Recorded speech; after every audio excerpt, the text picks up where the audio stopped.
21 अप्रैल 1992 को राजस्थान के अजमेर में रोजाना जैसा ही माहौल था।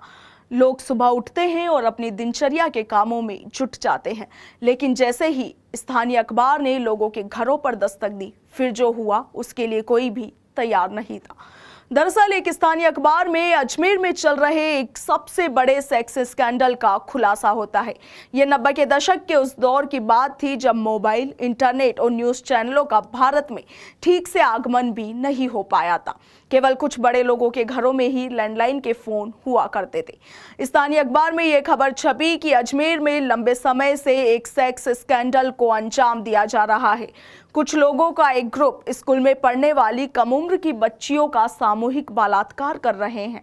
हालांकि इस खबर पर उस वक्त लोगों को भरोसा नहीं हुआ, क्योंकि ना किसी लड़की ने खुलकर किसी तरह के आरोप लगाए थे और ना ही किसी भी पुलिस स्टेशन में किसी प्रकार की शिकायत दर्ज की गई थी।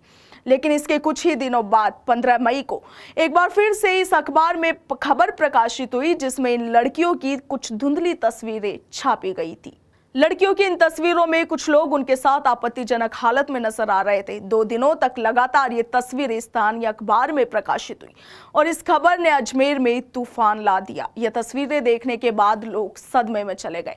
कहा जाता है कि यह खबर सामने आने के बाद तत्कालीन सीएम भैरों सिंह शेखावत की कुर्सी तक हिल गई थी। हर रोज नई तस्वीरें सामने आने लगी और इन तस्वीरों की जीरोक्स कॉपियां भी लोगों के बीच में बंटने लगी।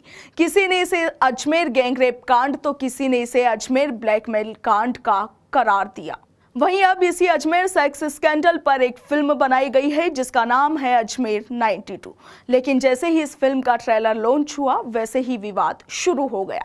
कुछ लोगों ने फिल्म को लेकर राजस्थान हाई कोर्ट में इसे बैन करने के लिए याचिका दायर की थी, लेकिन आपको बता दें कि राजस्थान हाई कोर्ट ने यह याचिका खारिज कर दी है। जस्टिस इंद्रजीत सिंह की एकल पीठ ने अंजुमन कमेटी की याचिका को खारिज करते हुए याचिकाकर्ता को सेंसर बोर्ड में दायर रिप्रेजेंटेशन में अपनी बात रखने के लिए आदेश दिए हैं।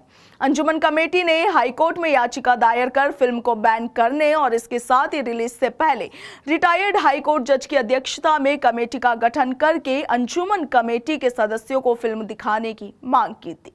याचिका में कहा गया कि फिल्म में ख्वाजा मोइनुद्दीन चिश्ती की दरगाह और चिश्ती समुदाय को गलत तरीके से प्रेजेंट किया गया है। फिल्म में अजमेर दरगाह के चिन्हों को भी दिखाया गया है, जबकि 1992 में हुए सेक्स स्कैंडल में सभी समुदाय के लोग आरोपी थे, लेकिन फिल्म में केवल चिश्ती समुदाय को दिखाया गया है। ऐसे में फिल्म रिलीज होने से पहले याचिकाकर्ता को फिल्म दिखाई जाए। आपको बता दें कि यह फिल्म 14 जुलाई को भारत के सिनेमाघरों में रिलीज होगी। याचिका का विरोध करते हुए भारत सरकार की ओर से additional solicitor general RD. Rastogi ने कहा कि इस मामले में आरोपियों को सजा हो चुकी है। हाई कोर्ट ने भी आरोपियों की सजा को बरकरार रखा था, तो वहीं सुप्रीम कोर्ट ने भी आरोपियों द्वारा भुगत चुकी सजा के आधार पर फैसला दिया था। ऐसे में यह फिल्म तथ्यों के आधार पर ही बनाई गई है। वहीं सिनेमेटोग्राफ एक्ट की धारा 6 के तहत सेंसर बोर्ड को ऐसे मामलों में पुनर्निरीक्षण की शक्तियां प्राप्त है। वहीं याचिकाकर्ता ने सेंसर बोर्ड के समक्ष रिप्रेजेंटेशन दे रखा है, जिसे निर्मित करने के लिए सेंसर बोर्ड को समय चाहिए। ऐसे में यह याचिका चलने योग्य नहीं है। इस पर हाईकोर्ट ने याचिका खारिज करते हुए याचिकाकर्ता को सेंसर बोर्ड में लंबित रिप्रेजेंटेशन में अपनी बात रखने के लिए आदेश दिए हैं। Bureau report, Punjab Kesari, Rajasthan.